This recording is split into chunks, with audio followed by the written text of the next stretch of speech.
So without further delay, I will get into the substance of the course. For the purposes of this course, I've divided the history of the CIA into three periods. The first period going from its founding in 1947 through the presidency of John F. Kennedy in 1963. The second period goes from the Vietnam War to the end of the presidency of Ronald Reagan from 1964 to 1989. And then the third part of the course, the last 4 weeks of the course, cover the history of the CIA since the end of the Soviet Union and the beginning of the War on Terror. So in the first 4 weeks of the class, this is what we're going to study.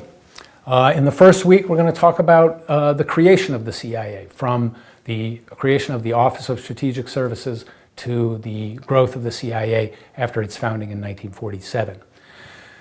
President Franklin Roosevelt created the OSS in 1943 because he felt that the United States needed a foreign intelligence service to fight alongside the armies that were fighting the Nazis in Europe. And the OSS served the US and Allied armies from 1943 to 1945. But in 1945, after the war ended, President Harry Truman abolished the Office of Strategic Services, saying that he didn't want an American Gestapo. He didn't want an American police force to protect a political orthodoxy. And so the OSS was abolished.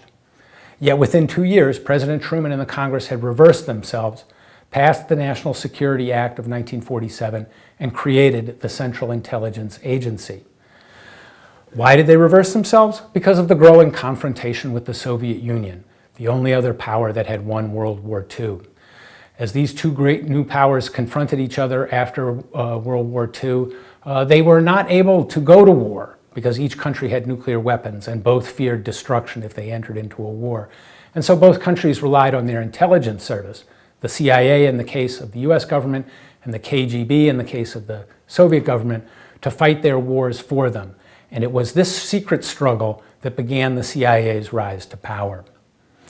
In the second week of the course, we'll look at how the CIA really experienced its first two great successes: the overthrow of the government of Iran in August 1953 and the overthrow of the government of Guatemala in 1954. These governments were not exactly aligned with the Soviet Union, but they were not in favor with US policymakers. And the CIA, using the techniques for which it is famous, disinformation, propaganda, bribery, covert action, was able to overthrow both of these governments and replace them with governments that were more favorably inclined towards the United States government. The CIA did this without war, without the loss of many lives, and indeed without the expenditure of much money. These victories in 1953 and 1954 led to the heyday of the CIA in Washington in the 1950s, when the agency was popular with the president, with the Congress, with the press, and with the people themselves. But this very success and confidence bred overconfidence at the CIA, leading to the agency's first great defeat. And that's the subject that we'll cover in the third week of the course, the Day of Reckoning, the Bay of Pigs.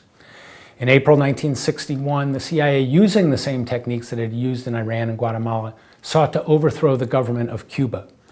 But the Cuban communist leader Fidel Castro had studied history, was familiar with the ways of the CIA, and was able to capture and defeat the CIA invading force at the Bay of Pigs.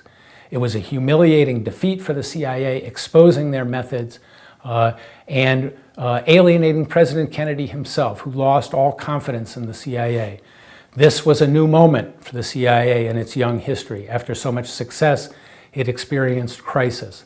And that crisis led to the great triumph and to the great tragedy of the CIA during the presidency of President Kennedy. And we'll talk about those two incidents in the fourth week of the class. The triumph was the Cuban Missile Crisis, when the Soviet Union had attempted to install missiles on the island of Cuba secretly to defend the Castro government. The CIA was the first to notice.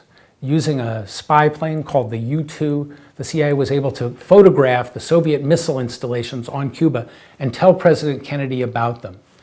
This high-quality intelligence enabled Kennedy to demand the release of the missiles. He knew exactly what was going on the ground, at the same time without going to war. And the CIA's intelligence that it provided to Kennedy was pivotal in this moment of statesmanship. It was a success for Kennedy, and it was a great success for the CIA. The tragedy came 13 months later when President Kennedy was assassinated in Dallas, Texas on November 22, 1963.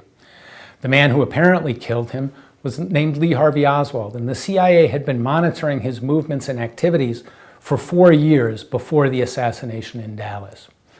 But because of the CIA's powers of secrecy, this fact was not shared with investigators, was not shared with the American people, and the CIA was able to escape accountability for the tragic intelligence failure that culminated in Dallas. And this really marked an important consolidation of the CIA's power in Washington. In 1943, the CIA had not existed at all. In 1963, it was a power unto itself.